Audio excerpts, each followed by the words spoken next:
A very good evening. Northeast window gi dialogue ming tabir punam po han bamakta da dongi hosyali matong bramna punam butaram nok chabolo ne nai kokno na kurum jari ngasi Northeast window na khana nei ne budang ta pogachari bang ngasi topic United Naga Council threatens government to highway shutdown hariba topic asini khoigi haukiba me gi tang taraga humdoi da thokiba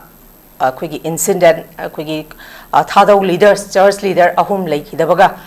duga tongan tongan mioi manga na tamthina sokhibaga mari leinana masida khoigi hairiba kuki lalhauba singna naga civilian sing phajanba naga lalhauba singna kuki civilian sing hostage hoina phajanna basigi matangda khoi ngasi ngasi mak phangba pawgi matung ina hairiba khoigi kuki gi leiriba hostage taraga mari si ngasi United Naga Council na release tawgani thadokani haibagi warol cherol amakak tholakpani adumakpu hai basi thadokani hari basi hai naga taruk asidi safe oina masisu thadokadabani haibagi wafam siga iroina na hariba United Naga Council na hariba makoi taraga mari si thadokpa targadi national highway si total shutdown tawgani haidana su thamlagli masida tongan tongan ba kangla tombide leiba kaugru range ki yelhomi aduga naga tribe sing na su kanna yaningdaba phongdokli adumakpu hairiba prepare tawraga plan tawrakanda prepare tawrakanda kuki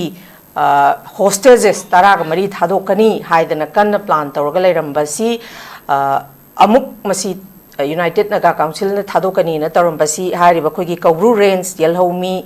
amadi naga tribe singna hairiba kangla tombida leiba kaugru range yelhomi sing amadi naga tribe singna yaningde haidana total shutdown tawgani haidana amuk thadok tabgi phipam si lagli hairiba topic sida khoi khana neinena gi jamta tongan tongan ba panelist ahumna saruk ya biduna masa masa gi ba warwal kaya ma thambigani ahan ba makta da panelist ahum sakaminga konana takchaba gi tanja dong tang yang phamda thamjage ahan ba da khoi gi uja SHANTA NAHAKPAM secretary general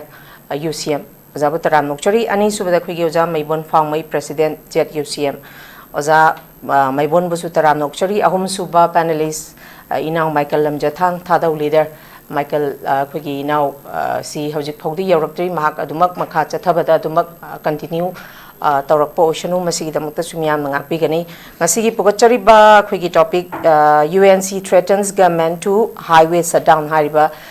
siga mari lena wahang si oza SHANTA de han lakchage oza SHANTA hariba khoigi tang taraga ga humdoigi thokiba THADOU leaders church leader ahum leikidaba siga mari lena na thoglaiba unwanted incident sida akoigi hostage sing phajandana leiba kuki gina tara mari thadokhiba hana thadokre tara mari lehauri nagagina taraga nipan phajanba da taraga ni thoi thadoraga taruk lehauri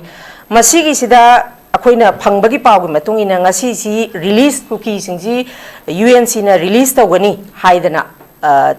phangba paw leire adumakpu hojik si kangla tombi gi kaugru range ki yelhomi amadi naga tribe sing na punna makhoi gi naga sing ji thadok triba bangkhai adu da natana phaba da chenari ba sing si mioi ama po phajngai da kari maram gi damang ta makhoi si thadok kadori bano makhoi thadok pa taraga di hairi ba sigi yaning da ba khongjang oina masi thadok pa suya rawai haidana national highway si total shutdown tawgani haibagi khoi gi statement ama khaksu thoglai adumakpo aina oza SHANTA da laksaningi si oza SHANTA karamba akhoi habidi makoina thadokani na plan tawrami basi humanity ground da oigadori bra natagana political pressure da thadokani habagi plan kharadi tawrami basi oza SHANTA si kari oza SHANTA gi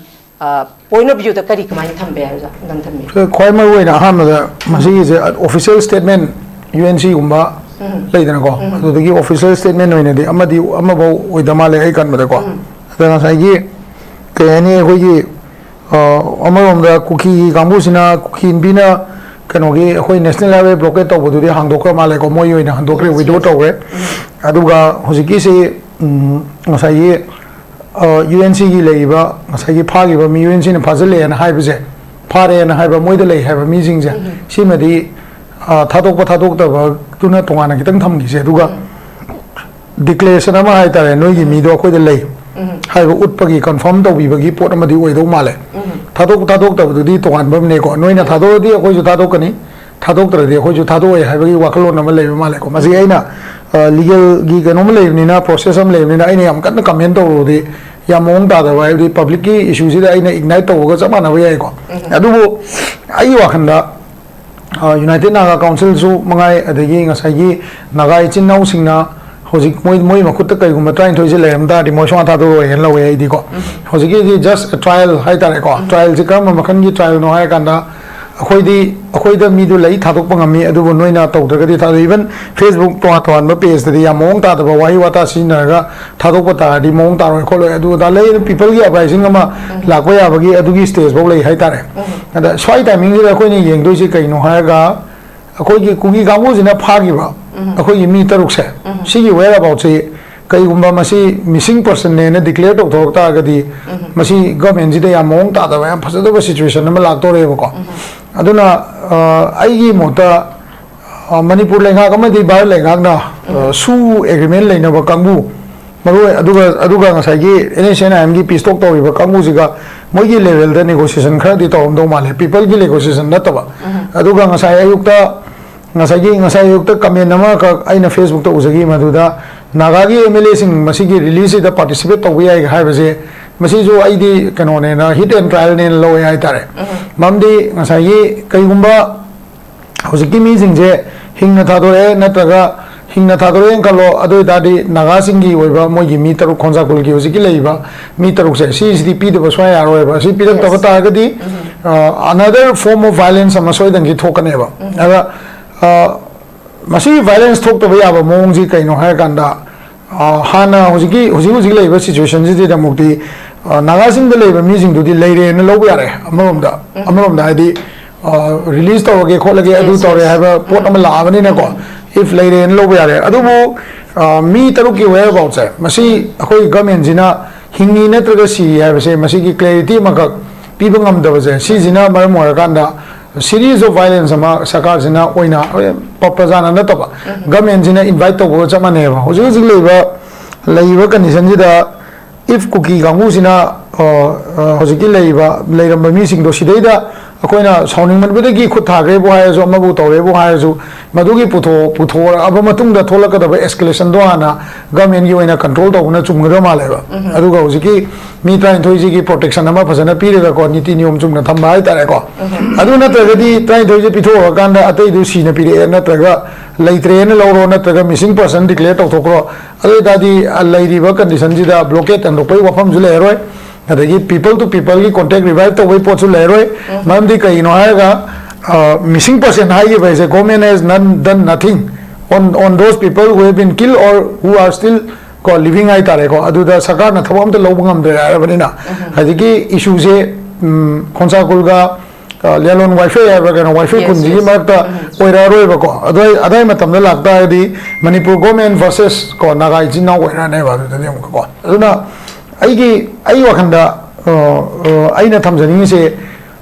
yaige di lengaksina interest lobu chume if sire na le su ko leitre haiba ta ga su mi taruk se ko leitre haiba ta ga su leitre haiba gi maram du puthoga leiandri ba mi jing do phaba pun magi thabuk se chathara ga na haiba mi jing do logi oi ba chairak pi ra ba then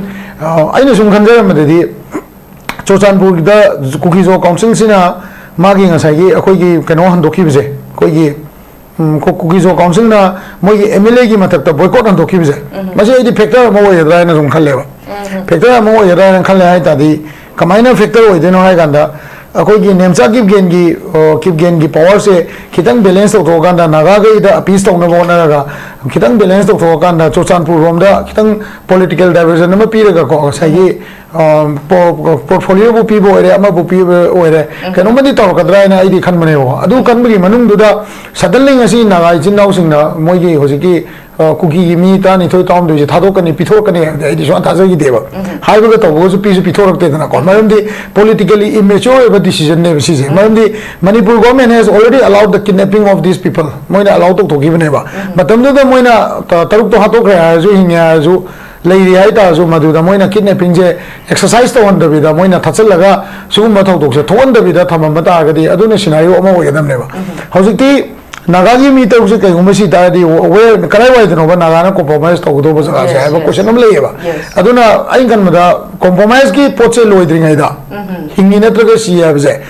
pire ge lawa ba hai tre ba ku ki kamu sina ko aduna ta ko di lei tre lo de ne ba idi ko lei tre ne lo ba ne lei ta ba gi reaction je lei ta ba gi reaction je go me na kamai control ta ni how is the Naga people going to handle how is the people of Manipur going to handle even the valley ki CSO sing mo ju ngai le ri ne ba su ma thok dom thok ta di akoi kai reaction tau si ge na ngai le ri ne ba kai uma sirena le ra bani sirena lo tar ga di how is the people going to react what is the political implication kai wa kani ngai kuki jo council na ga na kuki gi MLA Chusampur rom da le ba MLA ma ma withdraw to kale je nemsa gi gen gi position se kai la kani ma bu minister da gi lo to ga Chusampur rom da thang do ga naga jing de pen ga da si bi do pithora ge ya ra compensation khara ga pi ra ge natraga hoji wifi kunje no yi da sumai le ge negotiation to ya ba room am da le te ba aduna masai gi naga jing gi de site gi trani thoi traum do je pithor ka ne ha je ai swa tha je de ko aduga before a pre political dialogue ko political dialogue different political dialogue tawdring ai da cookie jing da adi mihat pasing hai tare mihat pasing da punishment pi ding ai da moi ajiki lai ba je subi bi to ka do man de ai je ai sumai na ham round je thamjage. Okay, thank you very much. I Oza MEIBON da lak jage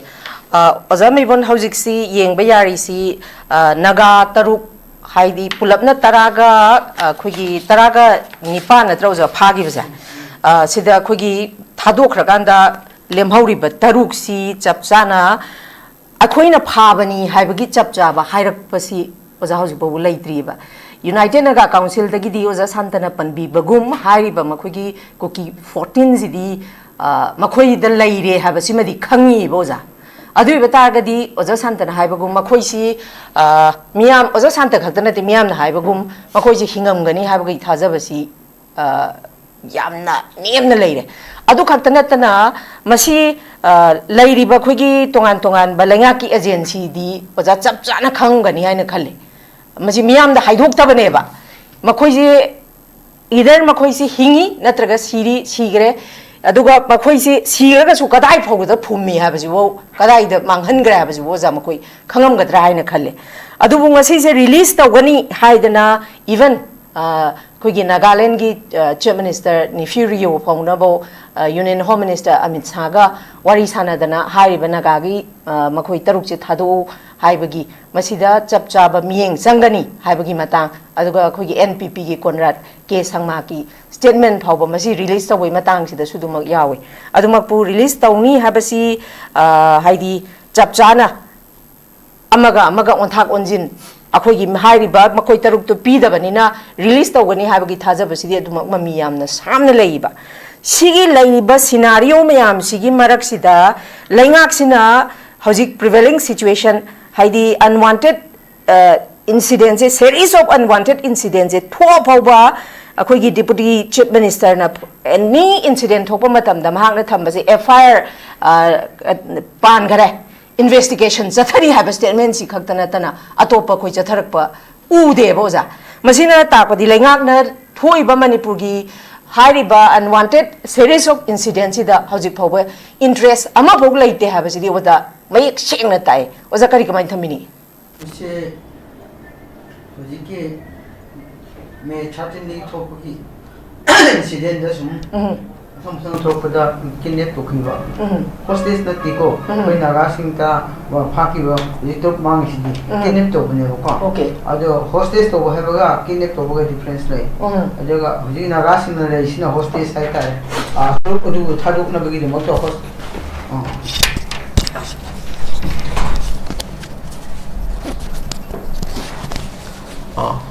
hoji naga sing na fazin khiba asina hostage habi aya marum dadi kaina bo to cookie sina phaki wa lairon by faida Fakiba, Mate Manau Minabada, my new people like Tanamnaga, my new Papukiba, Kukiba, Masito, Mankiba, I see Kinipni, Kinepini, Kenet Pokibini, Madu Kinep Pokibudo, Nagasingi, Lady Taramari, Haisina, Masisina, or Pazilla, Madu demand of any list of you and a car. I see a Kenabale. Aduda Aina, some Hazen with the Hoji, Masito, a Sikamana, Pazamiamna, Sire, Hinge, have Sire, no declare to her, Cookie impeded declare to her never. Cookie impeded declare to have the highly took a say quick custody later. High grave, yes, yes. I do the quick cookie, like the cut later, and high given a mid the door. Me, I'm a stingray, but Puno to cookie impina, but you talk to a quick sea craving, have declared to one mid way of an echo. I do not talk with it. Masi, sea have the more kutta, queen, or later have a tradi. Hing the Pukibado later, had the Hatokre have never got. I do a high Masarsu, Manghalaga. Tamgre habini. Aduna masigi interrogation city cookie impedo or state government interrogation to amasange. Number 1. Number 2, the Nakamai to Winnie have Hadival Liron by Fragi,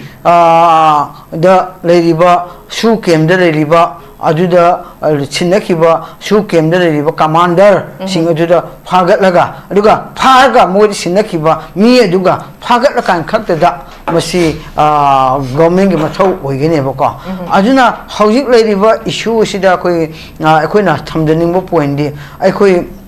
hariba kim koki infina mogi jati mi kinne toi khangna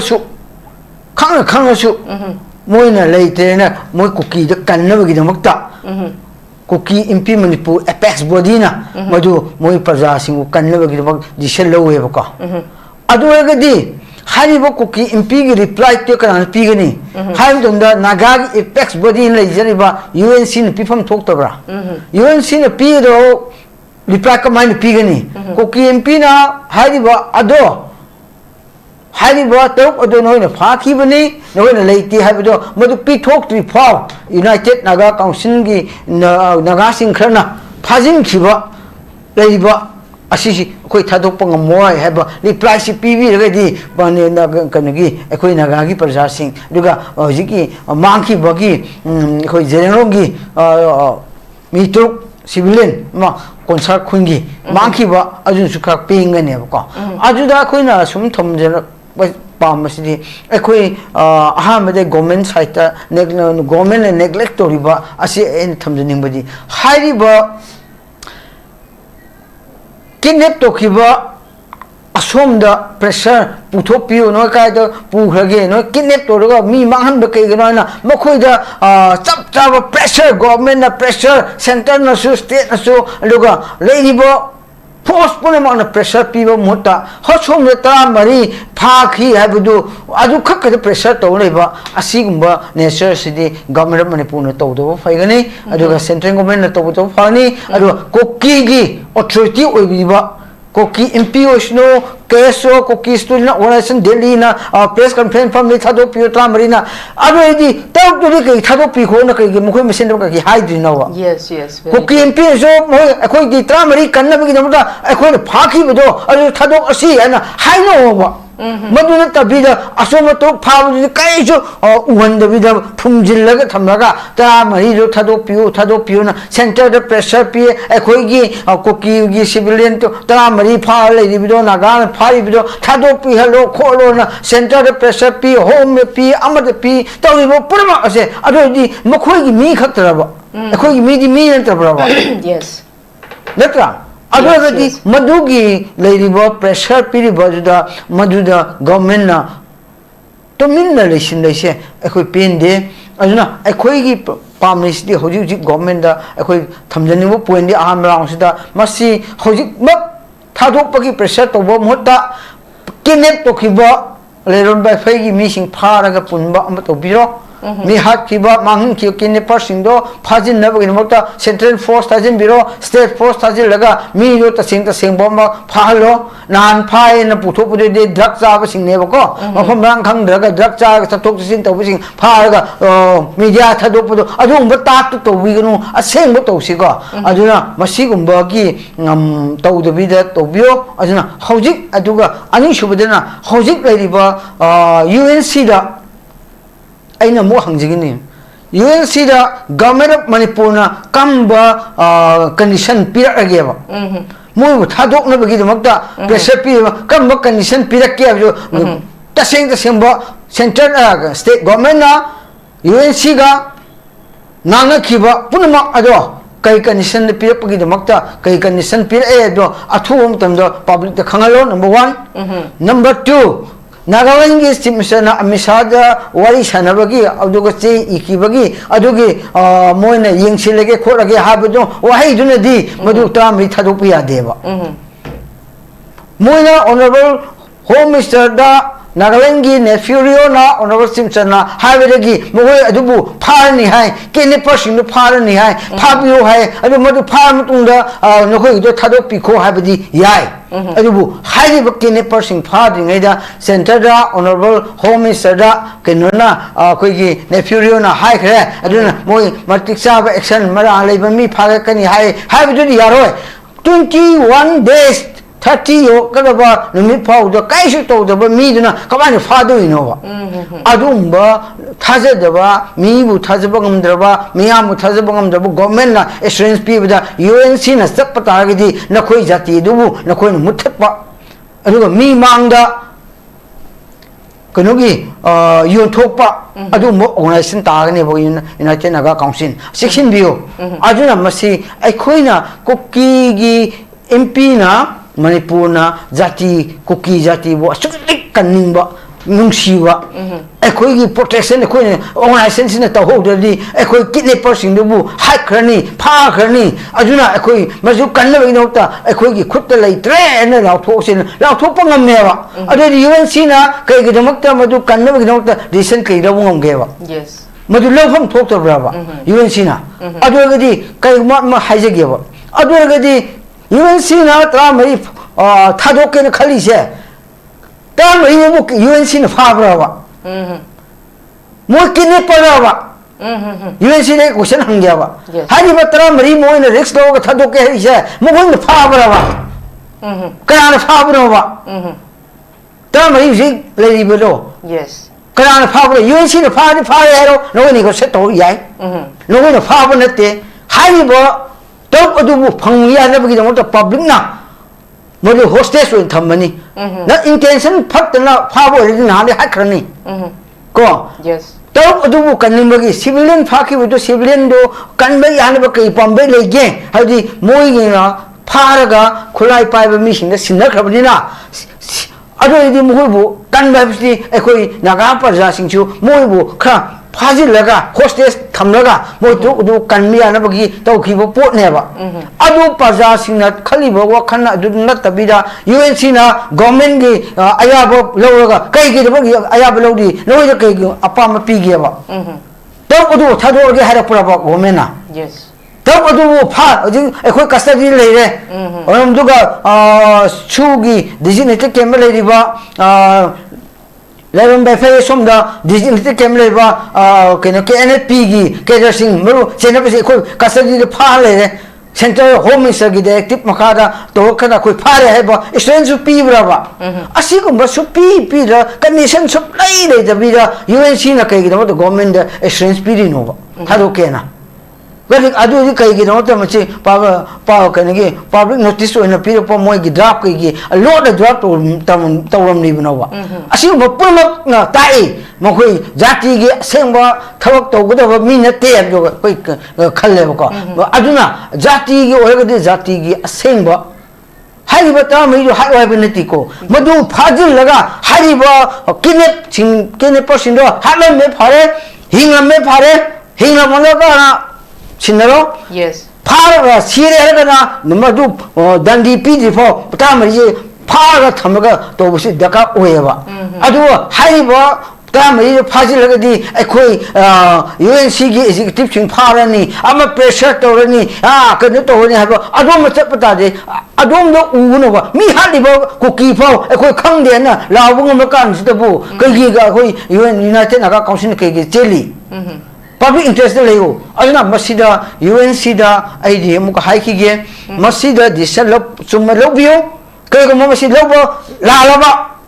नागागी society दा divide तवनी हबसे no खंगोबको मदु divide तो पामदरी अचुंबदी सलोगा लेबु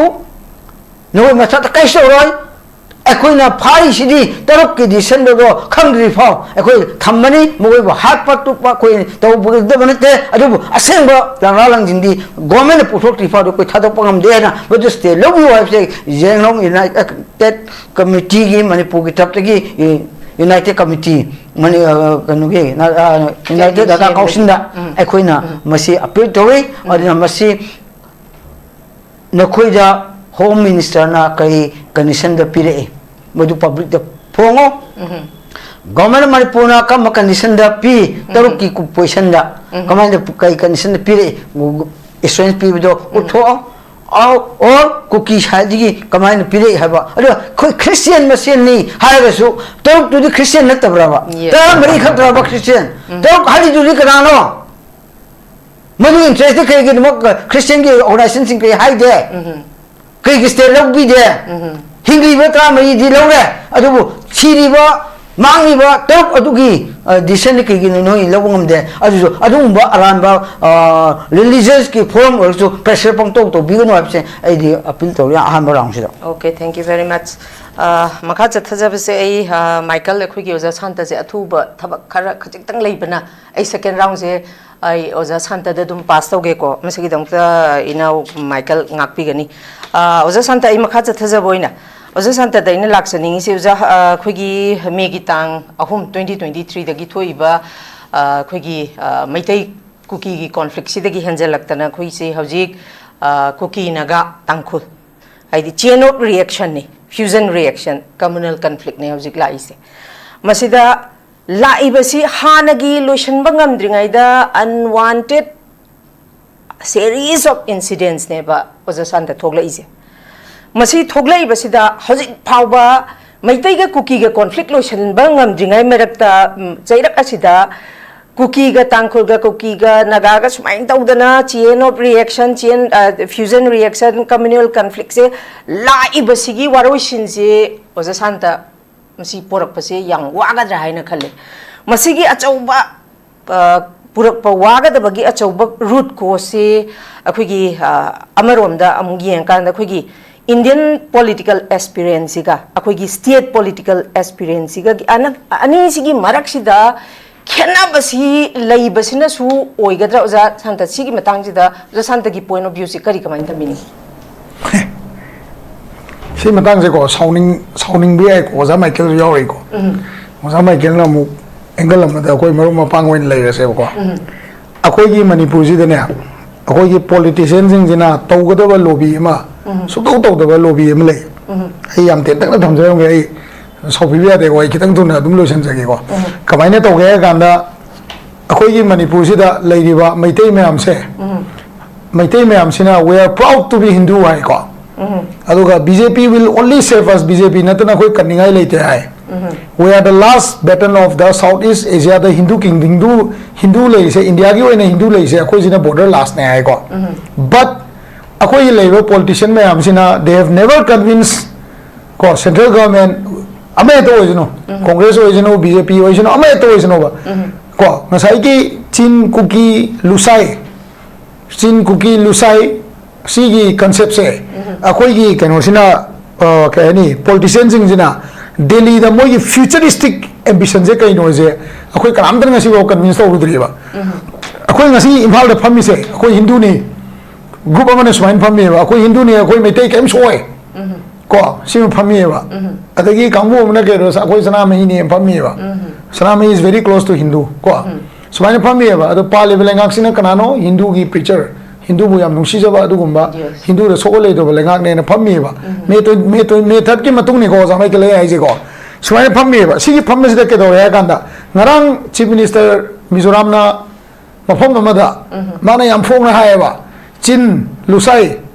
and kuki in Manipur we are all one blood hai ba si poche akhoi gi maruina Manipur gi politician mayam gi makokta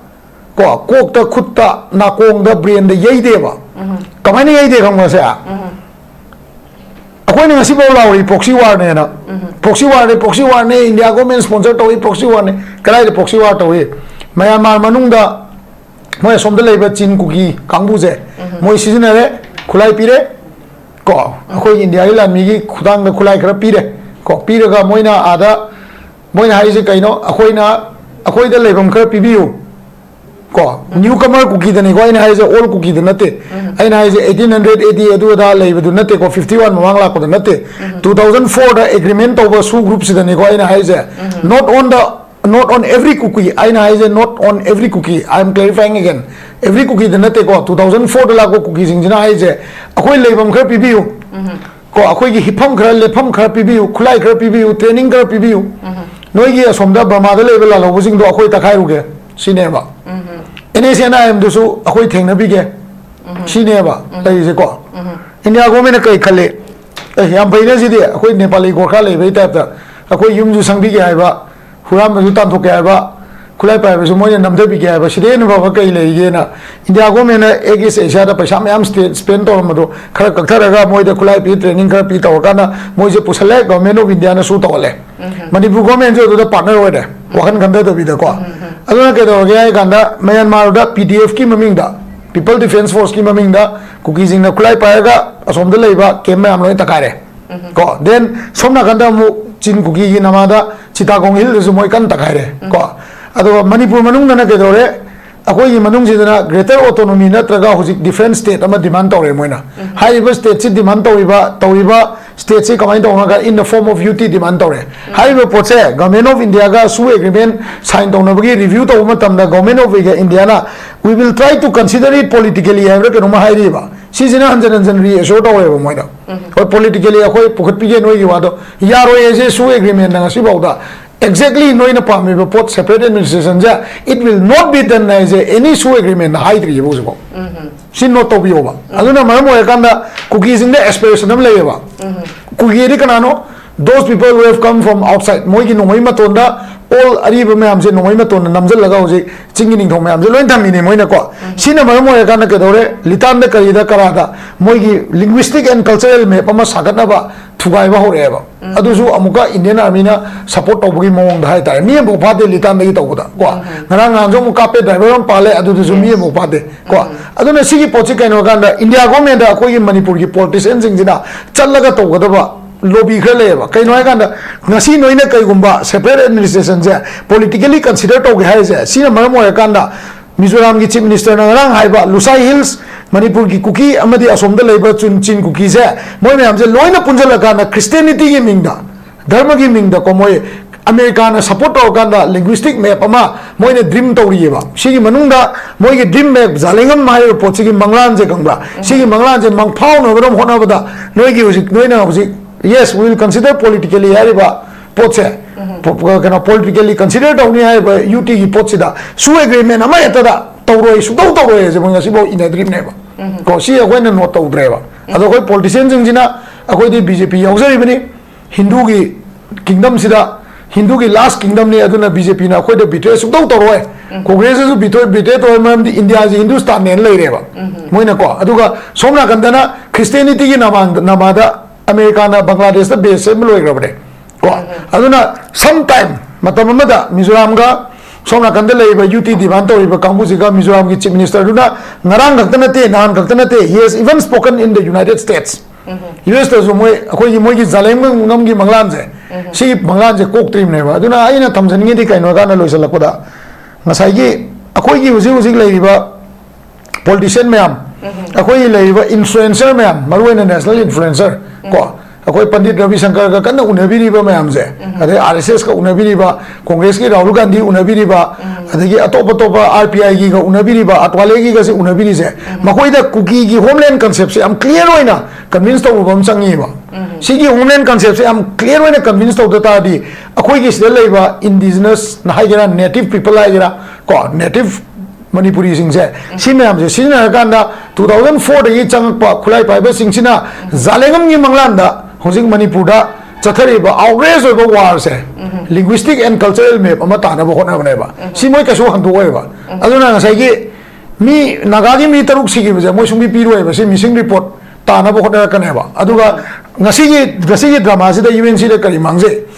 कई मांगसे के है गाना अखोई मी गक्तने बा खंगीजे अखोई मणिपुर की मी गक्तने खंगबाने कुकी नमी तरु फारगा हाथ खरबा के दो ग्रबनो खंगदे जे मोय फैमिली ने खंगबाने बा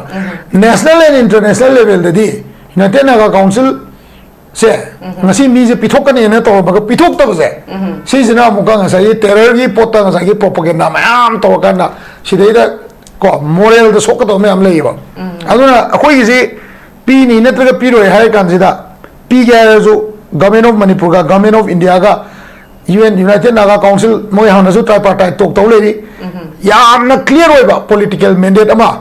मी जिंगदो तरुक तो हाथ खरे आइबगी सरकार दगे आइबा मा नत्र कंफर्म होइबा एफआईआर अमा नत्रगा पुलिस की रिपोर्ट अमा असीबा हक्सांग दो फंगसु फंगद्रगसु मी मरी मंगा फारगा कंफर्म होइबा पोर्ट अमा लौद्रि बाउदी मोयना मी जे पीगे न खन बतारगदी Naga प्रजाना स्वायर होइबा अदुगा ngасai sigi negotiation je tawringai da nemcha ki gain ki position je yam clear hoiba picture ma da negotiate to hobagi tai phadable sugumba opportunity je amon lawoiba aduna ai sincere appeal da ko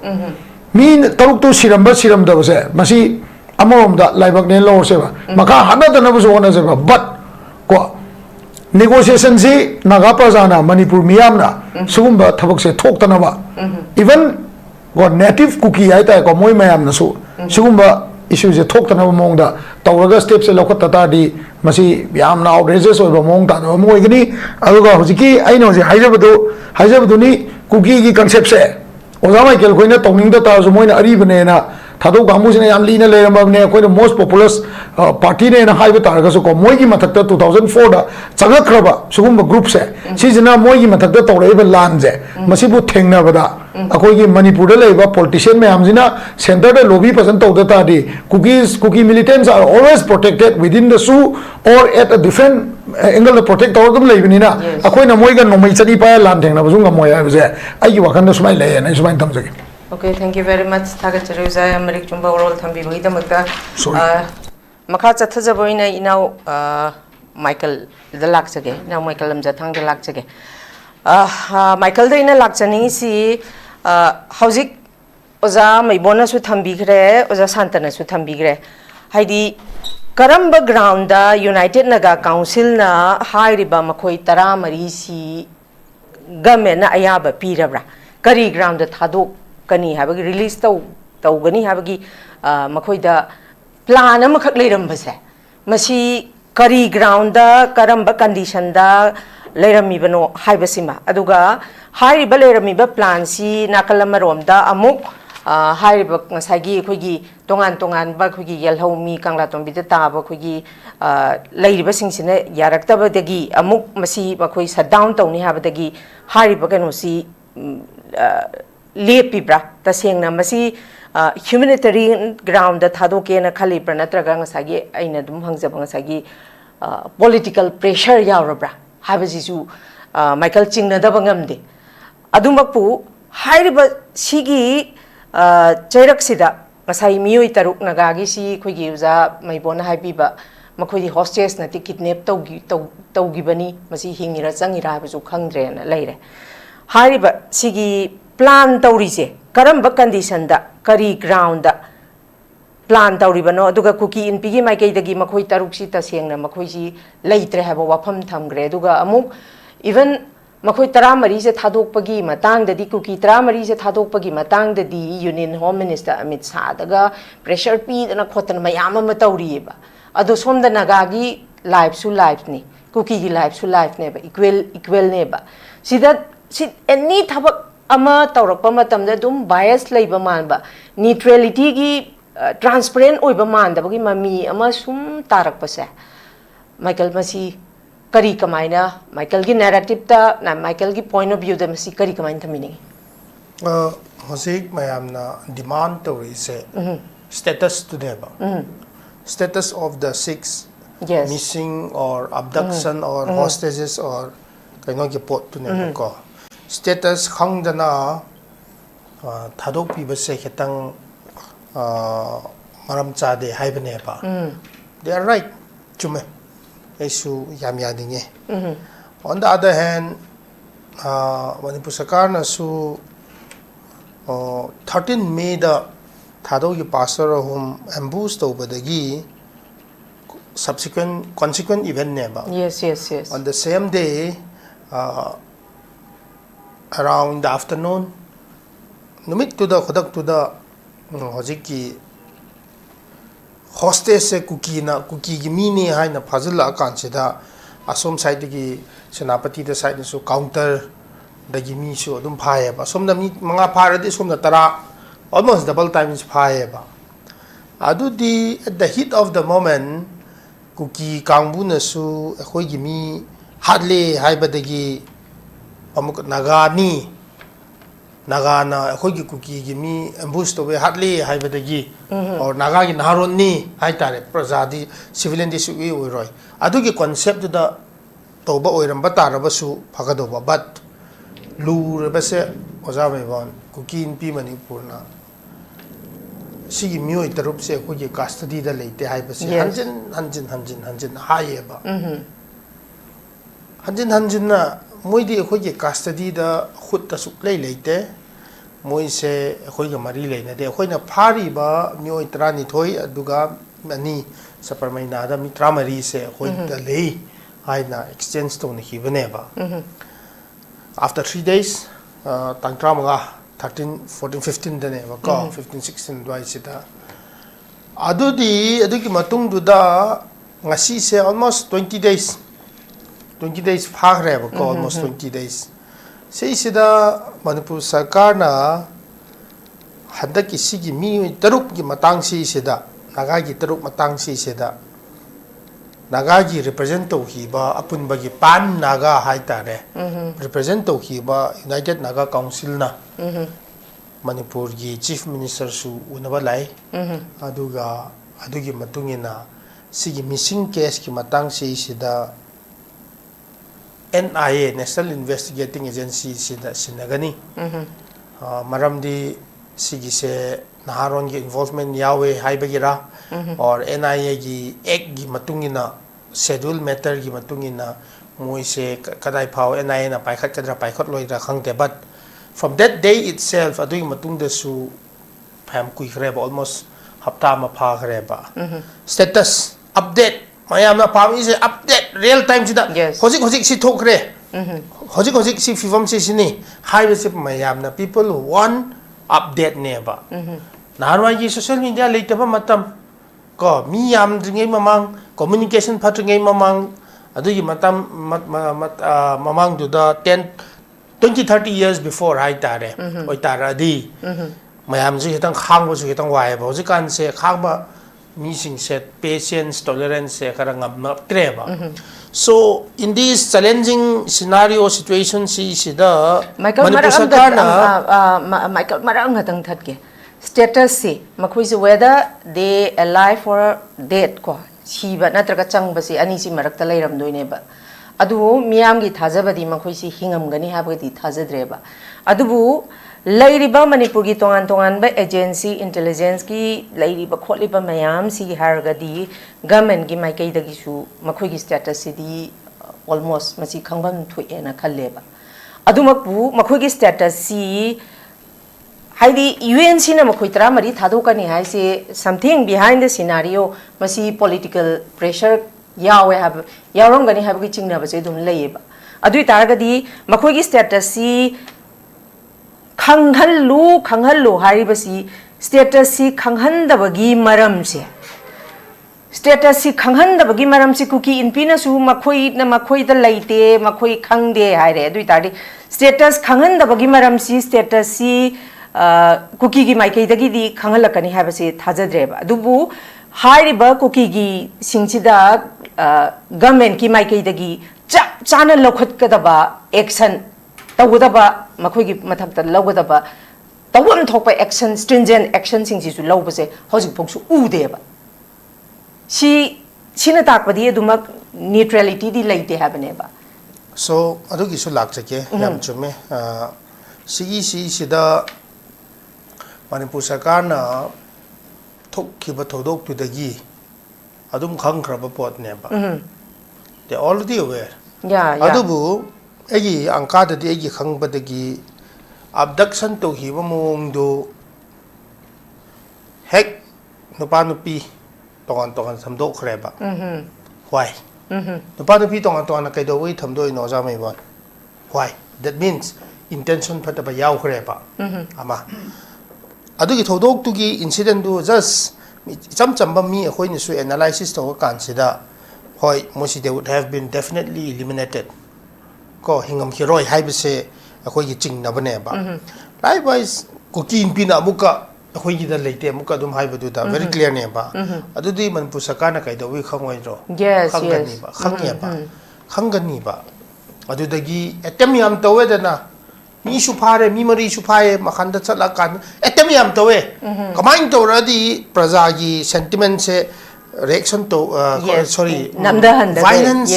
violent form of reaction se kamaina laktana number gi da mak ta to ne to pham thok ne sarkar na su let them play their own show let them play their own game they are playing with human life da sanabane mayam sing se maram di akhoi gi thajabai matungi nadi isor na mi haibase magi image ta sembane ba adu hat pa mi sing du isor hat pa ga chap mana bane ba so akhoi gi di kaidongi da violence or any kind of killing se akhoi so pam de ba likewise hodik manipur sarkar na khangna you don't try to comfort with lies ko aranba du da praja mayam du them ganu haibane ba adu da gi ne ba khoi mayam sauri se so comfort us with truth ko achumba du da adum hat oirba tarba so comfort to you haibane ba so government took almost 20 days now so finally they have already devised cooking pina stand off le rabanina nakadani maksida kari thokadra haina stalemate da lebado stand off do let cooking p first withdraw their band blockade shutdown adudagi UNC na on humanitarian ground justification UNC ki president NG Lorho na fazana ieba and pressure to Meghalaya gi NPP gi kaino president Konrad Sangma na su hairai adu maru ina Nagaland gi kaino na su chief minister su hairai home minister Amit Shah gi du da tori hayaba UNC as such moina home ministry ka direct engage to de ba Nagaland gi kaino ga chief minister gi khothang da moina engage to ba why can't they engage through Manipur chief minister UNC part of Manipur and Manipur chief minister mbani sina kaidobagi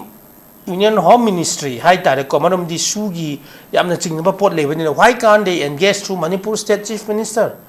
hai ba question lai ba si sida jurisdiction kaino gi su overlapping or kaino gi su dum lai ba contradiction gi su dum lai ba adu gi point gi du whosoever is concerned adum intervene to bio ka su kai de ei amarom da ya je ado tara ba su Manipur sarkar gi maikei de gi di taseng na di satisfactory gi investigation ki portion oiro inai da sinai haiba numit tu dagi UNC ga Manipur chief minister unaba numit dagi ngasi phawasi sida yamna kaino ba satisfactory investigation so amata puthok pangam dabagi even Manipur ki MLA ko NPF ki president honorable Awangbo numai mama samak na su egi sarkar cheiba na chade why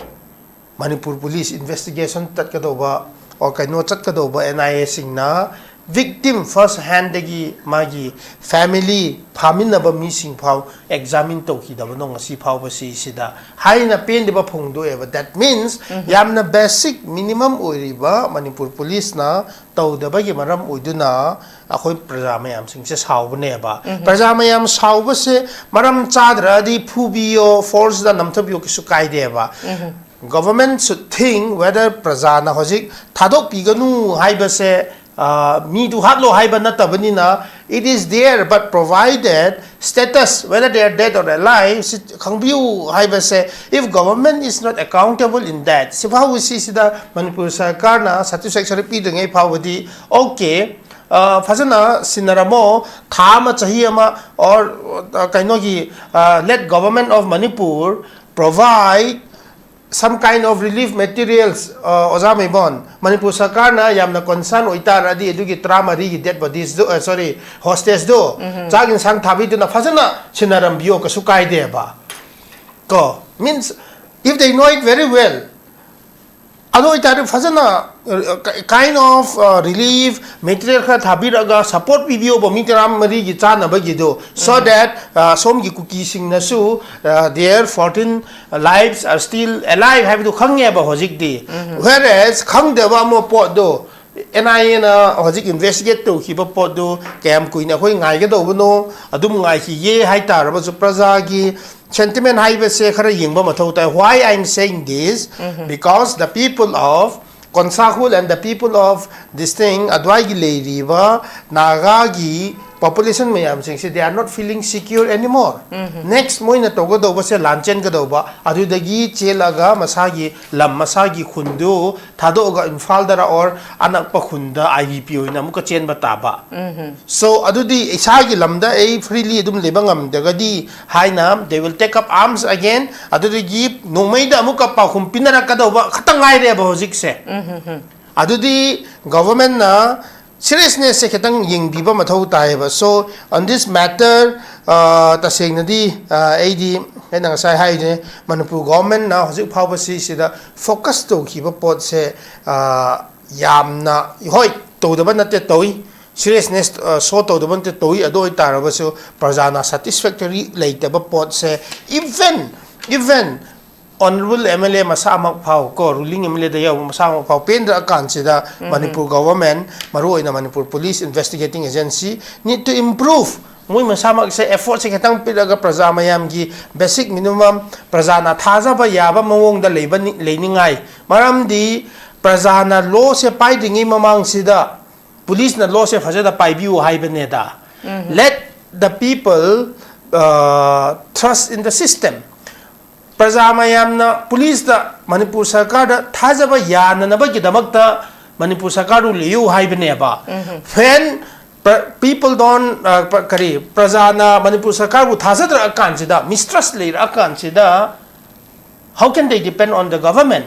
adugi oi taradi ekhoi isa hingna ba gi damakta nomai arms so and so mobilize so se hairakani adu hek haibadu da casualty masing hengat kani another spread of conflict adum lakani adu oi taradi uncontrollable dum lakina unnecessary da koi loss of life oigani ba aswai gi matang si sida I want to appreciate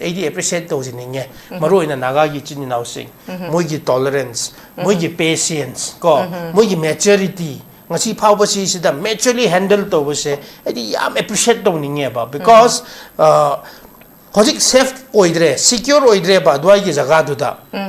wherever cookies are there cookies gi ga thangna ba mi singi naga oiro thado meite oiro hoi secure oidre ba so we better avoid cookies dominated area cookie hai ba mi singi dominated area sing do hoi na chatning dre ba chatre ba so odo itaradi adum lamdu thado ga adum lakpai muhut tu da hoi su defend to ngai to gani ba but hoji phawba si the maximum restraint to ba gi maram oidu na yam appreciate to jai on the other hand united naga council gi leadership sing su hoji yam na lu ba tanja si sida yam leba nung ani gi marak sida ya haibadu tare ba ado tar bani na moi gi su ani yam appreciate to jiningi aduga moina hojik abduction gi do mi do release to dre to bangam dre postpone oi khre hai tar ba su UNC is doing the right thing achumba dum to laundry ba adugi phawba du da they are not wrong. Thado ke hai su lande, thado hai su lande, but the same because the status is known, they are alive. And as and when the status of the sixth person is clear, ko. Adu tum thado kani hai never. So whatever UNC took take the decision, sigidi aranda mata leite hai bese 8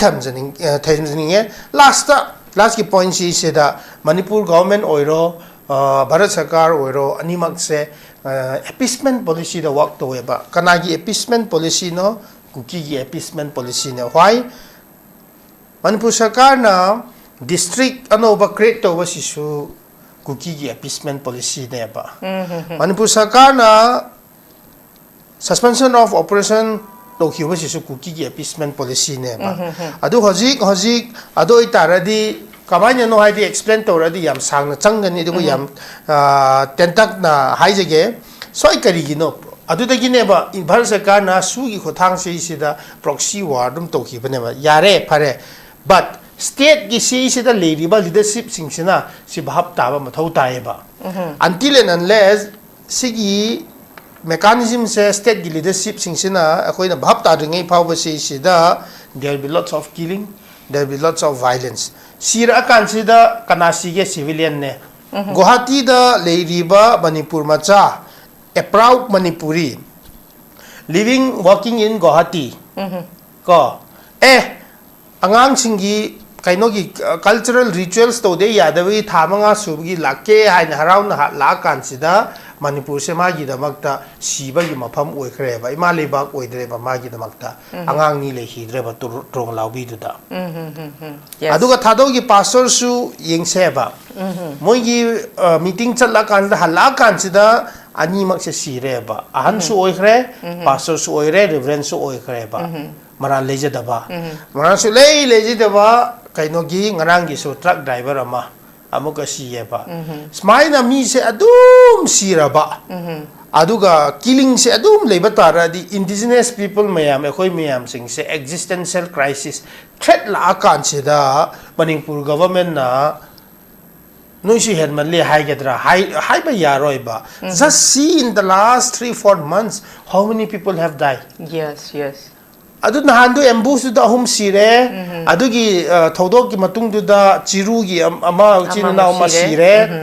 mari sure hoji ki se tarup som da thio phangre adu kan ngarang gi yengo ba si da in 1 week 2 weeks si da mitra si kre ba adu di kanano kai su kam da khangja da ba mayam sing se adu itare di Manipur Sarkar na ei khoi gi thau to ne na phataba mi sing na phataba dum to ba gi ne hai na lai thok ba kom thok pa tarabadi then that government say ahoy robot government nate ba emotions government ne artificial intelligence da chalaiba sarkar nate ba si se human being ama oina sentiment leiba sarkar oiba mathau tai ba adogi maram oiduna yes I am very optimistic the people of Manipur should have trust in the government Manipur government the trust han leiting ei power si sida later how can we have trust in the community to the people akoi masen kamaina kaino togani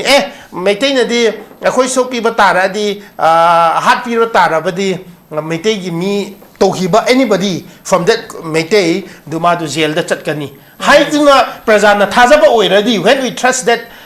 government then only there will be peace. Thado ing si hek so aba adudi so iba mido ma phagani khotkani aduga jail da chatkani haiba adugi government ne ba khoina pami se adu letra kansida adu mention na ba gi damakta here and there to ra kansida yaro ba because ultimately at the end of the day who will remain peoples will remain praja se khoi le hogani ba si sida adu le hogo do mi sing se yingshin bio indigenous people mayam sing se noi gi kaino do the appeasement of one particular community violent oiba kuki community or kuki subscribe to hiba violent activities sata hiba mi sing do da appease to biganu chap chana equal treatment pbu haiba du ne ba hoina pam je se so Manipur government na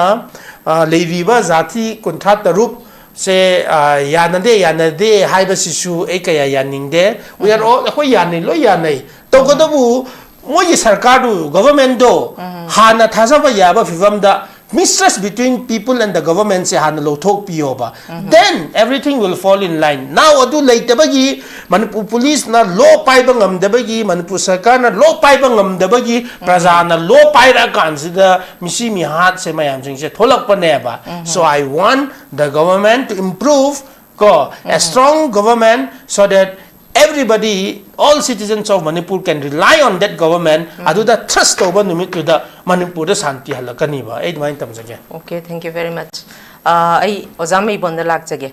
Ozami bon akoi gi thoi bachahi ahum hela ba conflict maitai kuki. Hojingna tongan ba koi gi kuki ga naga ga tangkhul ga sumaina chain of reaction ni ko ja tholai se. Adubu CC miyam na haina bada law and order phattabadagini law and order kaibadagini even akoigi inau Michael na hojiksu palliba adubo za munna mu yeng se bo za meibon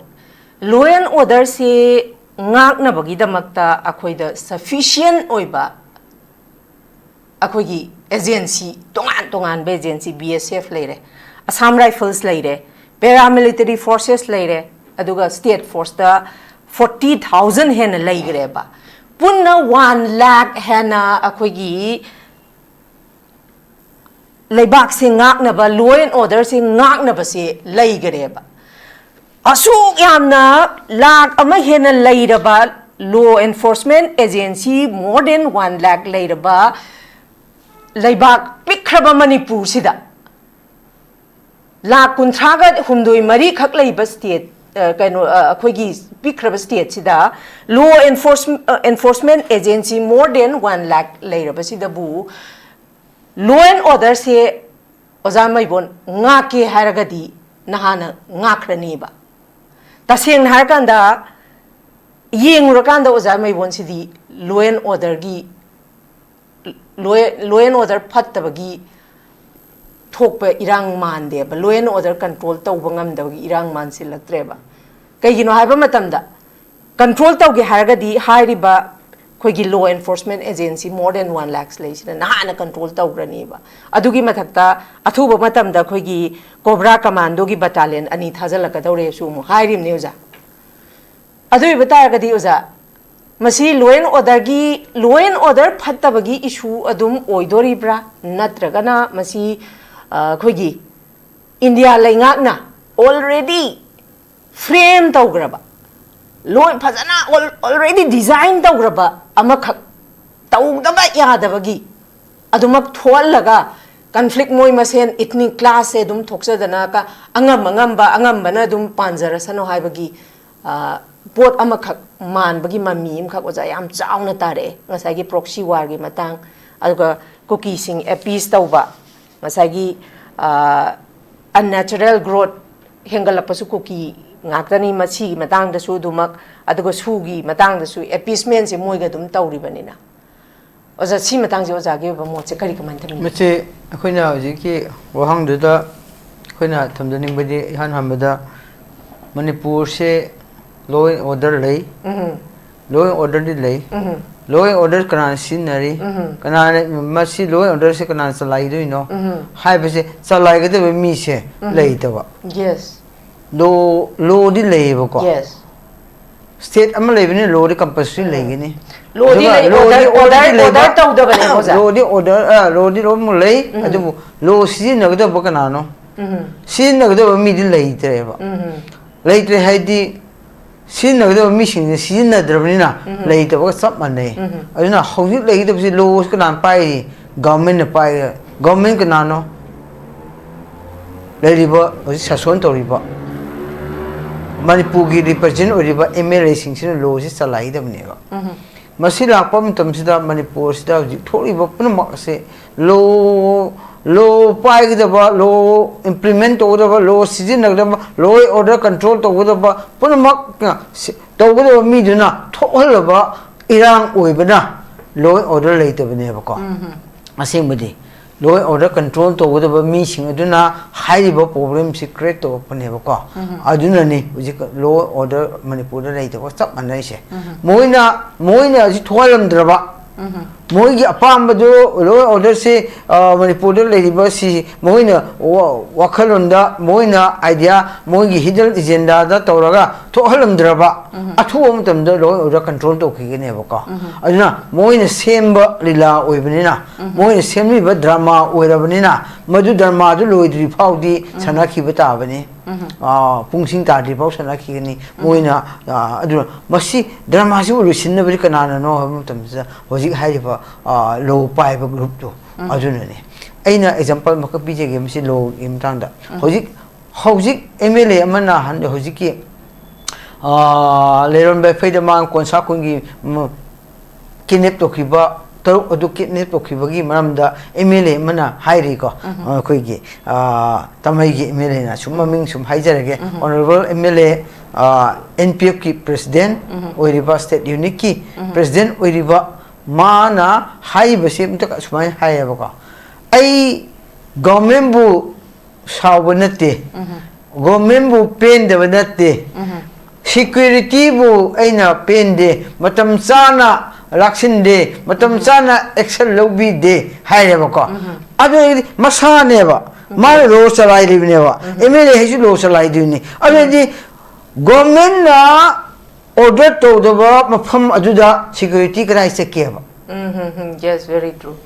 government ना order तो दबा मफम अजुदा security कराई सतुई nova माना order तो मासा MLA ना order तो दबा मोगो लो पाइबा एमएलए मियाम सिना गवर्नमेंट पाइबा दुना ऑर्डर तो दरगा कपाइन एमएलए सिंग सिक्योरिटी पुलिस सिंग सतुई नोबा अदुना मधु मान हाइसे चुमनगी माना गांफम थोपद खक्ता सुम गवर्नमेंट से इंगोंदा वारौदनबा बोर्ड की सोगी मांगदनबा अनि मरक्ता हा ngang ba wahai ne ba adu magi play to ba MLN yam ba de Manipur da hoji sik che loisin ngam dri se both side le ba Manipur ge representative sing aduna masi gumba yam lu ra ba tangka amala pa da hoji la ba asai wahang do security force in Manipur da le ba central force state force yam le yam le ba mathau to dona le ba se mathau to hon nam sikana no ba pazam yam na le ba security force me kai ge mo no hoji su battalion ani muka CRP ge cobra company mo thaduk kani haire ba ko adu thajin yo ga kai ge no ba madu season na ga mi na di season na bi ra ga kai kana ri ge ba मधु थाजिली बो पुनमक से Manipur law order याद रहे मसी law order control तोना बनी insurgency problem ले रहे अदुगा हजि टेररिस्ट मियाम सिंग द फ्री मूवमेंट ओय रहे अदु मिशन पजादा हापा याम तो रहे अदु मसी कंट्रोल तोना बनी ना कोबरा की एक्सपर्ट terrorist की expert सिंगी थाजिल रहे से कंपनी यानी अदुदी सीन नगले वो मणिपुर गवर्नमेंट सीन नदर की काने गया yes yes थाजिल बगी बिरु क्री ले गया बा इंडिया ले बा सिक्योरिटी पूरा मणिपुर लाओबा सीन नदर की काने रे गया बा अदुना मसीदी कनान सीन नगनी स्टेट गवर्नमेंट सीन नगनी कई नो वो मणिपुर स्टेट असिदा लॉ एंड ऑर्डर्स दी स्टेट ना कंट्रोल तो बनिना मसी तो फम थोई अदबो मणिपुर मनुंग मणिपुर से स्टेट नत्रबा यूनियन टेरिटरी ओइना स्टेट गवर्नमेंट लौदुन लेरबा ममिंग खकी स्टेट नी हान स्टेट निको फुल फ्लेज स्टेट निको अदुबो होजिक तोरपा सही ओहुम मन यंगपम तमदि लॉ एंड ऑर्डर से सेंटर ने कंट्रोल तोरो गुमना उरेबा अदुगदि यूनियन टेरिटरी की स्टेटस द लेरबरा अब क्वेश्चन तोनिंग वा लेरबा को सेंटर ना लॉ एंड ऑर्डर कंट्रोल तोरगदि स्टेट गवर्नमेंट सी ऑनरेबल सिमसन ना लॉ एंड ऑर्डर मा कंट्रोल तो फम थोकतेबा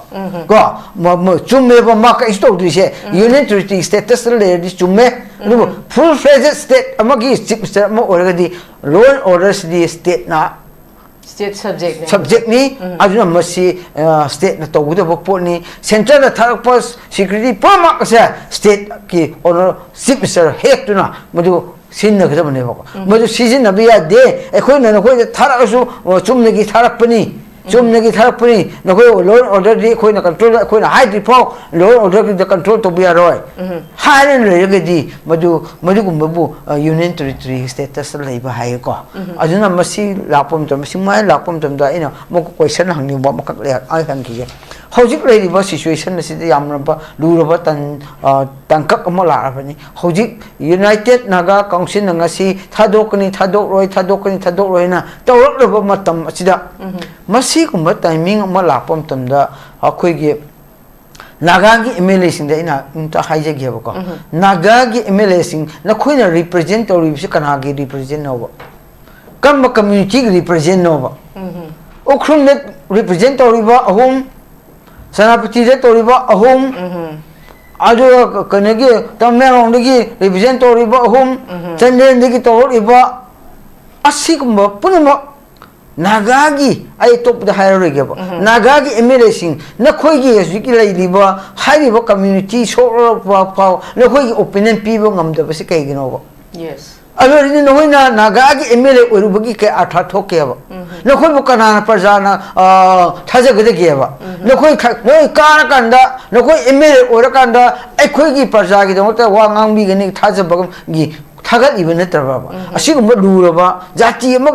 Magi, Laraba, timing at Sida, no queen of Wang, the 2 minutes to pipe say, no queen Nagapa Jabu, no Emily Tasna, Masi, Kanogi, Ignotopone, Mo Pazagi, Wakaran Kangdaba. Pazagi hun Kangdaba, Emily in a way, high with the Hyman Bato, how you poke is Mugi, government represent okay.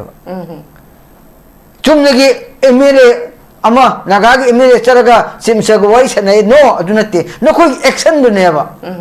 kai gi no to jimi to phale ba pho no madu thido no government pressure to dis kai gi no ba masi to do ba have se Nagagi representative kin hoi fit oi de ba ko MLA miam wa bi no akoi haisi no gi thabok matung ina ai ni masi aduga maru ina akoi gi jerelong gi oina su muga hai sori sidi koi jerelong ni mau gi representative district ngang drasu okhrum gi ngang sunday gi ngang drasu akoi gi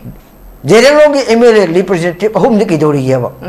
public da government da gi mak akoi pressure pi de chumni wai sana bu dunate pressure people mustangaba no ko ismain to di yaro phao puloebo hoji haigi da bodine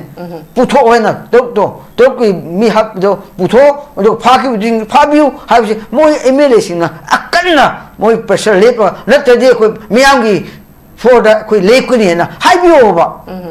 ekhoi miyam na kahan meri adu miyam gi apam da khoi ahum ji lepkani na haibio ba madu na tabi da ekhoi government da saw nate government da pressure ka no to nate ekhoi haisi security matam chana simsaga pawra na pi matam chan pi de paw pi de aseng mo paw pi de no government the pressure government na order to draga kama police na phadu inova kama security forces taraga phadu inova government pressure people the imagine to ba na sa to na kan right khang de ba ko aduna masi ko pulma ase to oi se di hoji khoi ba kuki metai kuki naga hoji se hi hum changsen se kai no bo MLA representative ba Pazagi kuki side issue, Naga side issue, Mitai side issue, qualify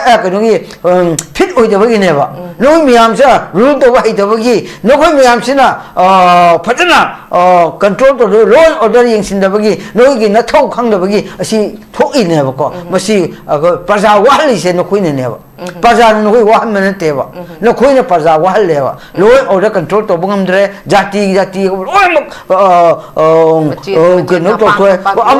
Pana Potosi, Chapiadaba, public Miam, Lame Yadaba, Jati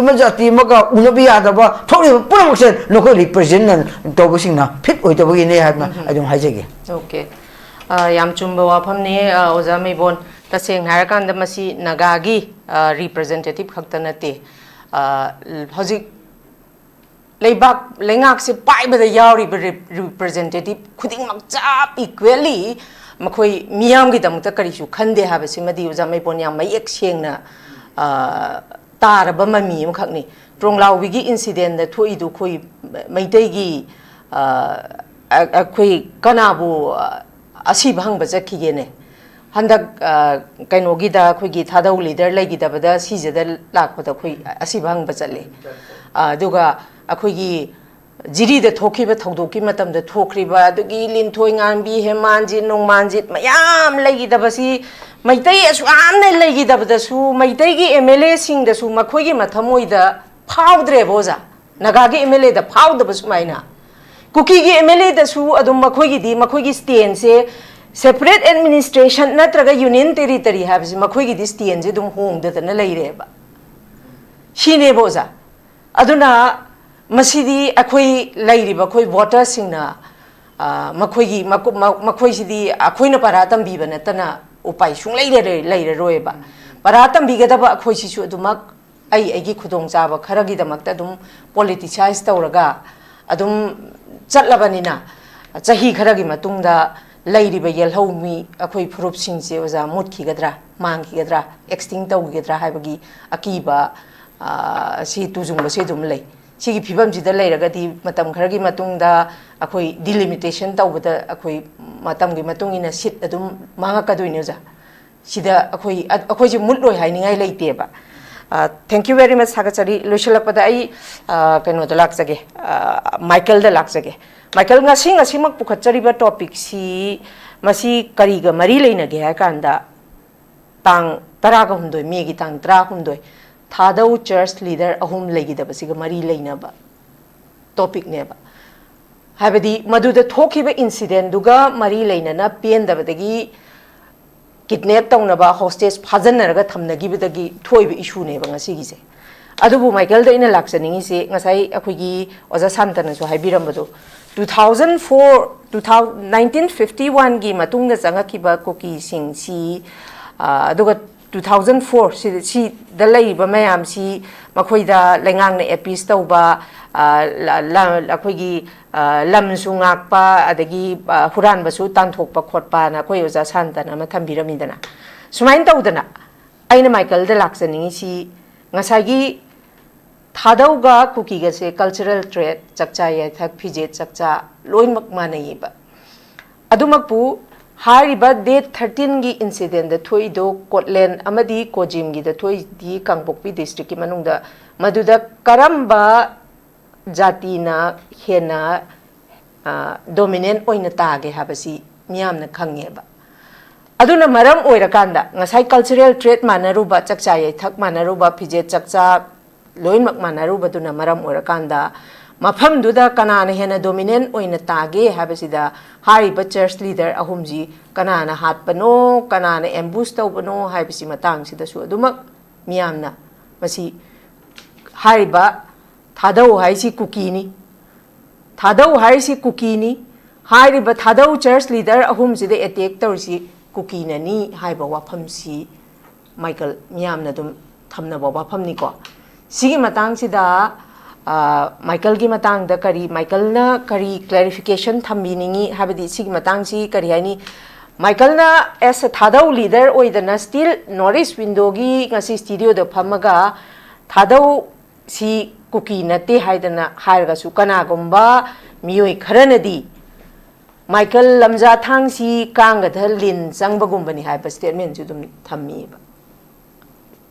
करी clarification बिनी सिगिदी अदु हाइबा मीसिंगदु कनो खंगदबगी अदुम confusion लेबदगी मोगी knowledge और understanding गेदा अदुम हाइखिबने ए साउनिंगाइ सु केसु लेजदे बट अखोइना ngасai oja MEIBON na haibado Kuki की ऑथोरिटी कनानो कुकी की लीडरशिप कनानो हाइबा हंगबदो लाइकवाइज एकोय थादौ नसु कुकी की लीडर कनानो हाइबसे एकोय नसु दुम हंगागा दुम लाएबा सो हजी कुकी ना मणिपुर दा तो हिबा पोट से याम साथी ना हेनख्रे अदुगी मरम ओइदुना इसोरनसु यारक्तबदगी सिगी फिवम सिदा यौसिलक्पनेबा अखोय थादौ गी लुचिंगबा लीडर सिंगना अखोय ना खनबसे all thing happens for the good थोदोक थोखिबा मयाम सिंगसे बाइबल नसु हाये अफबगी दमक त थोकबने इसोरना सिनबा यावबा नतना तबक आर करी अमता थोदोक थोकते हाइबनेबा लाइकवाइज मणिपुर दसु थादौ मयाम से कुकी की मिंगदा cookie gi country cookie gi state cookie gi lam cookie gi this to da yaura ga dum la me ba khang ba gi yaw ba na ta ba because they have been already brainwashed okay brainwash to ra ga dum yaw khare ba do yaura ga dum la kan sida e khoina political demand is an ideological concept or thinking adu gi do to kana tham do identity isa gi thadou di thadou oina liu haida kan sida we have been facing a lot of challenges adu bu isona chan bi du na thadou se chaithol kun baba da su khongjai oina leirame ba but laibak khi ba se karino hai tara di when it was translated to ra kan sida khongjai khunchai hai ba se moina kaino da cookie ni hai na translate to thokra ba and thadou kangbu thadou e hoi se new cookie ni hai na muka british na muka thambi ramba adudagi and scholars mayam na loina ma professor gamu me oiro atei te oiro all scholars are adugi do manipur university oiro dm university oiro ign to atei te oiro moi mayam na hoi se thadou se cookie oina adum recorded adum continuation adum topi ba but aina hangjaning ba thamjaning ba point di adudagi maheron degi adum taminara kan sida thadou na ekoi manipur macha nate thadou na ekoi meitei dagi tokhai ta ge haibase thadou sing dagi manipur bu india ga samna rige 1949 power sida hoi se dugum badi historically I take na deba thadou na akoi manipur macha nate manipur thogai ba pami manipur dagi to khai ta ge hai ba se india ga samna de mamang de ki ti akoi su hai de ba hairam de ba then comes 1947 48 manipur state constitution la kan da su thadou oiro paite oiro teite oiro loi namak manipur state constitution ki makha du da manipur legislative assembly da koi yaura ga dum lakpane ba there was no such anti manipur movement there was no such anti manipur sentiment or feeling within the thadou togodabu thadou sing se cookie oina adum record adum toki ba legitimize adum toki ba then india ga samna ba la kan sina akoi se thadou oina record to bi khre ba khonjai oina sut record to bi de khongjai oina sut record to bi de thadou oina thambi ye ba adudagi 1956 ta cultural and linguistic basis se da tribe se zati se tribe hai ba su india ga samna ro matung da thokhi ba yuwani mamang du da khoi tribe hai ba su leite ba zati oina lei chingmi tamni oina di lei nei but tribe oina di leite ba tribal oina di leite ba after we came to india da khoi samna ro matung da thokhi ba ne ba thadou se phurup amani as a community amani adugi community gi mingdu hanna khongjai khonchai hoina dum khangbirami or new cookie hoina british na kobirami adubu thadou hoina recorded se 1956 ta fazana india constitution gi matung in na thambiram khre ba okay adugu matung du da radio da su thadou gi lon ko go do bani haina all india radio da su thadou hoina thambirame ba but unfortunately after we get statehood hek phangbada chingi lamda elementary gi phawasi sida masa gi mother tongue sida ne kaino tobi se kaino lairik tamna ba gi tobi se haira kan sida 1971 72 sida thadou gi lon se thadou pam de ba thadou gi lon di ngang ba kangbu sing na adum cookie gi lon oina tobi ba ho re ba adu de gi ne ba thadou gi zati gi manung si the conflict lai se adu oiba matam dagi thadou gi di thadou ga moi gi manung machine gi wani haina adum mayam na adum thambira meba ahoina haijari ise manipur gi politician sing se cookie na leiba ngam gre adu di gi hoji gi ahoi gi major indian language mil gi da su thadou di original gi mingni na lo thok pa yada bagi cookie habire se haina cookies dagi on thopa yada bagi thadou cookie oina class 10 oiro class 12 oiro admaina adum leyeba that is how cookies are an invading genocide against the thadou cultural identity munbi badu hatuk bi badu adu toba horeba adu dagi church linkhatle every Sunday khuding makta cookie giming da thado sing se adum prathana to reba oh pa isor akhoi cookie gi macha adum hai batara di thado sing du cookie adum ni hai na adum obviously adum low batara baneba adumain to du na charge da su adum 70s ta gi adum to rakre adumain to du na naharon se militancy se 1980s ta gi de amuk to ra kan sida the entire thado society se hoina akhoi cookie na te akhoi cookie da yaude akhoi cookie in bi da yaude akhoi si da yaude hai tara basu in all these 7-8 decades 70-80 years manung se sida somewhere in between political sen MLA su moi ngak tene hoji su moi ngak tene cookie gi MLA ngak tene thado gi damakta ei thado ni ei cookie na te ei manipur macha ne ei manipur kan gani ei mi to pam de hai ba mi ta tholak oi ba MLA da gi because that is how cookies are overpowering the militancy gi por sida MLA sing su loi namak to khiba ne capture to khiba ne ba so cookies have successfully kaino overthrown thado identity se cookie ni haina fazana lokhat khare kaino ngam khare ba adubu thado gi side gi de su kan oppose to ra kan cheda cookie na kari to ba ge hairi anywhere from any country from anyone lakpa yana na ba gi damak to 2003 da any cookie tribe se moina manipur sarkar gi se politically influenced to raga tribe se hapchin khare ba so anybody from anywhere around the world can come and say here with some references and he can be cookie tribe any cookie tribe ko aduga and obviously he will become the citizen of Manipur and citizen of the country adu itaradi mase Manipur ma cha dum hire and that is how demographic imbalance illegal immigrants influx lakpane ba so thado na kaya rang hire ba tarabasu loan su chap man na bani sak su chap man na bani ko culture su loi chap man na bani any cookie se darkar leite toganu haina kaya rang hai tarabasu Manipur sarkar na tabi de ba adu dagi ngasi kari thoke thado ding amkhre yare ngasi meite gisu kam kaino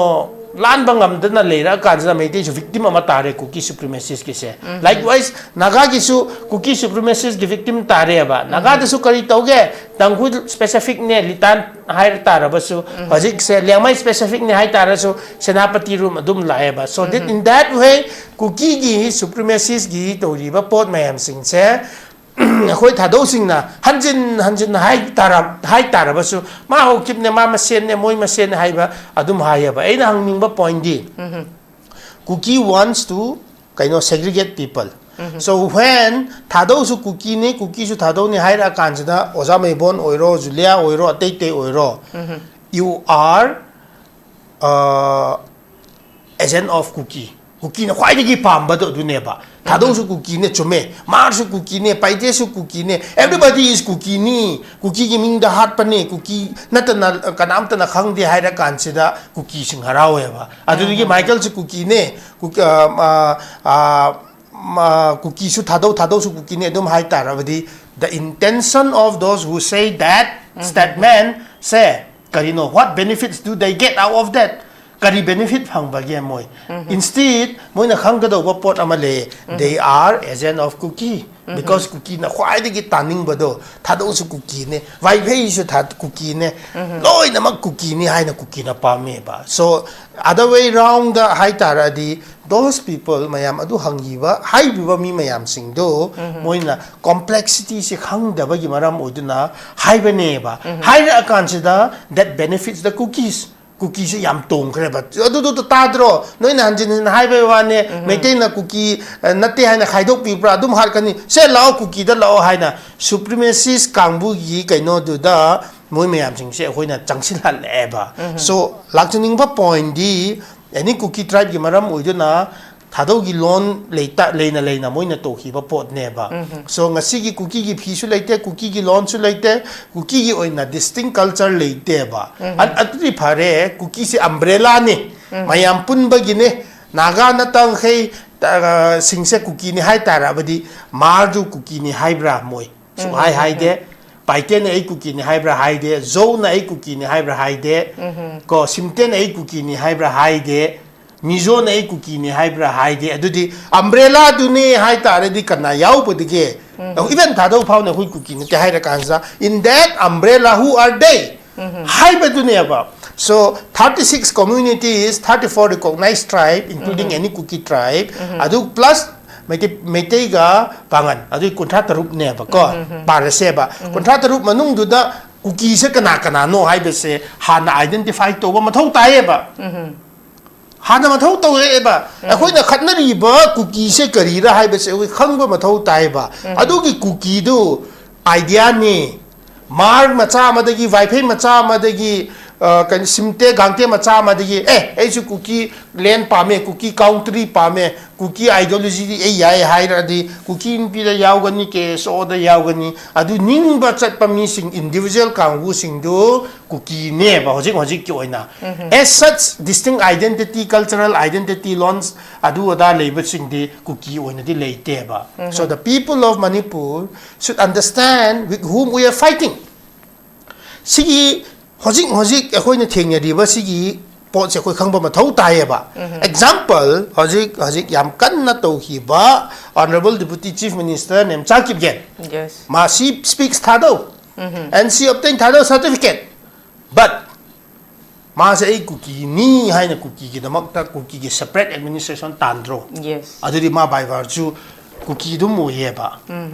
mana THADOU da la kan se issue THADOU ne cookie na te imphal da lak pangambra ma ngamde ba adugi differences to ne ba mama samang THADOU oi tarabasu she believe in cookie ideology and she work for cookie separate administration adu de ma gumba du ne ba khoi na thengna ga do bu do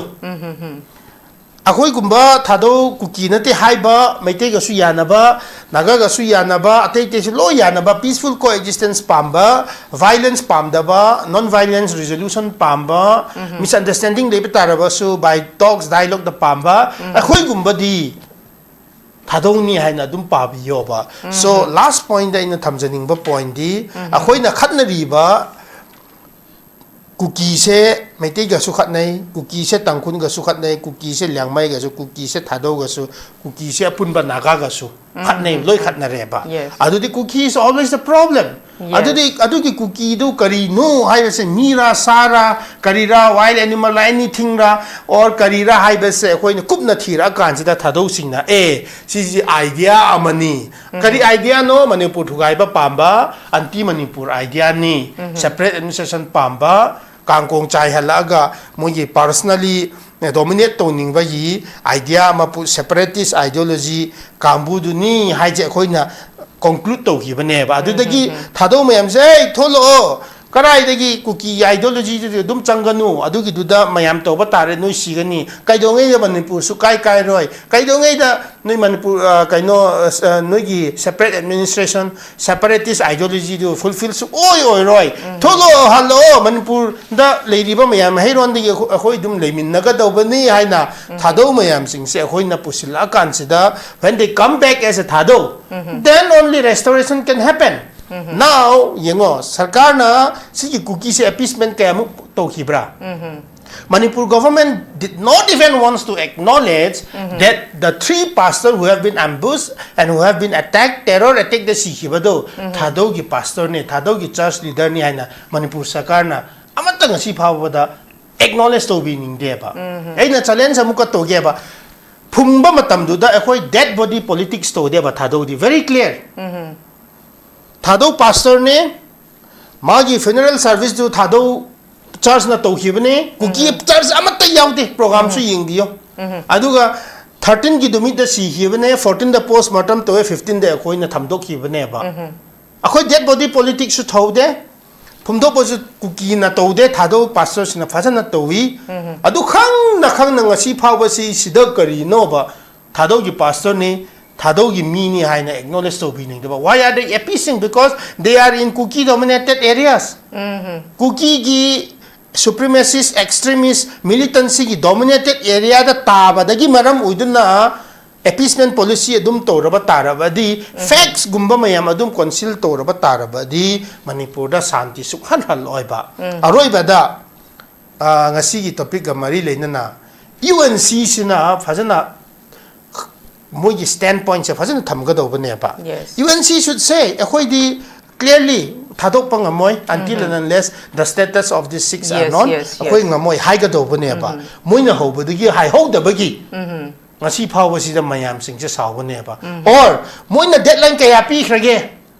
deadline kaya kaya pi khrage pi re ba manipur sarkar na khetang hayung phaw ngai biu hangchik phaw pung teruk phaw pung ani phaw hayo haire adugi stand off adugi ultimatum mayam se loi re ba loi raba matung si da su game to bang hamre ba last ta UNC na adum without any condition si da humanitarian ground da pithok ki haira kan si da moi da backfire lak pane ba that Yes, means yes. manipur government na moi se convinced to re hai ba gi jo praja mayam gi apprehension ne ba to ning ba to jusnu politically influence to ning ba to jusnu afaba rom da already phagani ba without knowing the status dead or alive whatsoever of the six missing people how can they just hand over first Yes, move se yes. khoi na kamai logani khoi di hingna status leina anytime thadok ke haina kari gi khoi na hana thadok ka do no hai ba gi se naga gi praja mayam sing gi lakpane ba Yes. so UNC na ahan ba da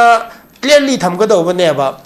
they are alive you are all aware give us Yes. some support financial support khawa pibio moi myam se dum thamge kai matha sara nu tarup du thu na thiyo hek phangba numit da hek du da dum Yes, pitho ke hek hai ga do phangba bane ba si. adui muhut da moina mayam sing se adum kaino to robani na manipur sarkar na moi bu convince to bomurum da dum lakhra gi maram uiduna it feels like they are changing the goalpost Yes, shift yes. to khre hai badagi yengo hanna dagi adum lekhi daba mi mayam sing se adum yanaba mong da adum lakrabani na the credibility of the state government and the NIA in not being able to bring up the perpetrators in the past violence is the sigi prajana government is the mistrust like reba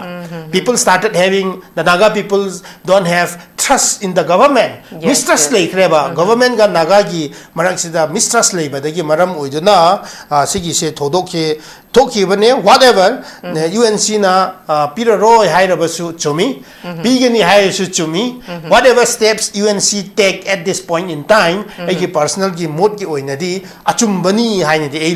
logani adubu whatever isorna mi mayam sing se magi masakta sembani na ko playing with human lives se mayam na khoina khangbi ga do base it there is we also should believe that there is divine justice hai base ama lebani na manipur da lebi riba phuruk mayam sing se hojik tagi ngasi dagi henna violence da mihat mayam sing se to pada phagani hai base e manipur praja mayam da appeal to janinge e mai thamjage Okay, thank you very much. Sam nungai jeng asigi pukachari ba topic asida tongan panelist ahumna masam sage ba warol kya ama thambiduna mapung phahan bibugi damakta han panelist ahumku thagat pa phungdokchari loina na miyeng tabiri ba khwai punam ki maphamdagi kaina na ba ya thangnei jari till then take care stay safe and good night. Sparkle Educational Service ki Career Counselor ki Female amasung Male ki ahangba post ani kauri. Educational Qualification MBA loiba oigadabani. Fresher amasung experience leiraba miyoi singna apply tobiba yagani. Hena akupa marul kidamak 7005063196 natragana 9366230077 da contact tawiro natragana aikoigi office Sparkle Educational Service, 2nd floor, Northeast Window TV Building, Hata, New Chikon Road, Imphal East, Manipur da lengsin birau. Admission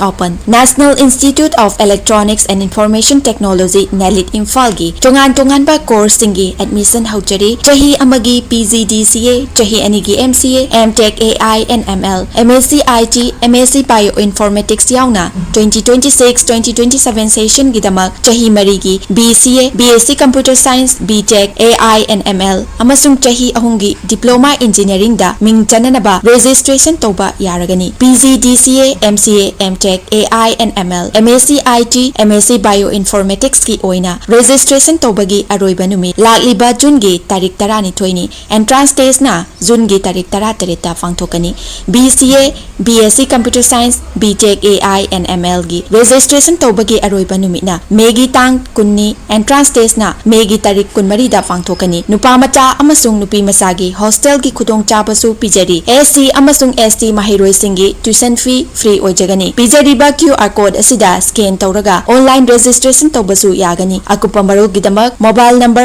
8132062261 नत्रगना 7005106072 दा call तौबिरक्तुना खंगबीबा यागनी हक्चांग फन थमगे हायरबदी इरमद मसिमक्तद लैबा ख्वाइदगी फरब हॉस्पिटल सिंगी मनुंगदा अमा ओइरिबा बबिना हॉस्पिटल लेजरी मफम असिदा थाजबा यारबा अमदी सेल यामना चंगदना स्पेशलिटी कुनहेनबदा अना लायेंबगी खुदोंचाबा पिजरी पेडियाट्रिक्स कार्डियोलॉजी कॉस्मेटिक सर्जरी अमदी स्पेशलिटी मखल मखा कयादा अखोइगी स्पेशलिस्ट सिंगना मरिक चुमना थवाई हक्चांग यावना लायेंजरी अदुना स्टेट वांगदा अमु करिगी चटलुगनी अखोइगी मणिपुरदसु होगिक्ति अवांग बथाकी हेल्थ केयर फंगलबदा मतम मांगन बिरगनु सेल हेन तिंगन बिरगनु अखोइगी स्पेशलिस्ट सिंगदगी मालेमगी अफब थाकी लायेंग पताक युमफम ओइबा सर्विस लोबियु Babina hospital where hope meets compassion अकुपमरोल गिदमक Babina hospital Sajiwa jail road Khabeisoi Imphal east लेंसिंग बिरउ नत्रगा अखोइगी फोन नंबर 6909390666 ता call तौबिरउ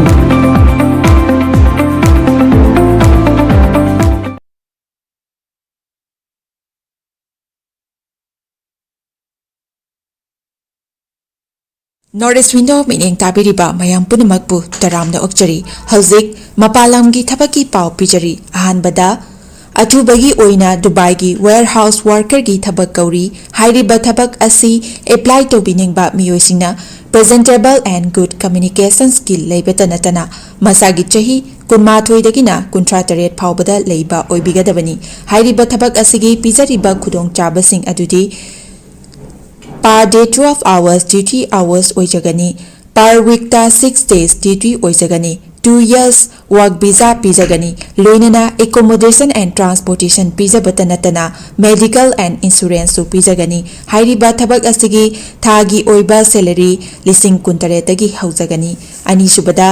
United Arab Emirates ke driver gi thabak kauri hairiba thabak asi apply to winning ba miyosingna Indian car license ka loinana Gulf ki license leiba oigadabani amasung basic English communication leigadabani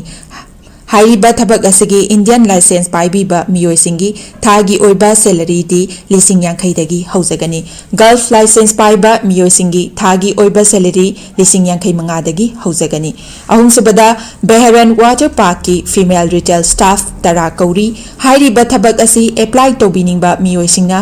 retail experience leibaga loinana yamdrabada 165 cm ki changda wangba oibigadabani thabak asi tauba miyoisingna piriba khudong chaba sing adudi accommodation transportation aduga duty meal su pizagani hairiba thabak asi thagi oiba salary lising mauda taretagi haujagani Pamarol Gidamakta 7005273217 Natraga 9366230077 Natraga Aikogi Office Northeast Window TV Building Hata New Chekon Rota Lengsin Birau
Step into a world of endless possibilities with 18 dynamic faculties and 180 plus courses. Unlock your potential with industrial-ready training and placements. SGT University, empowering tomorrow's leaders.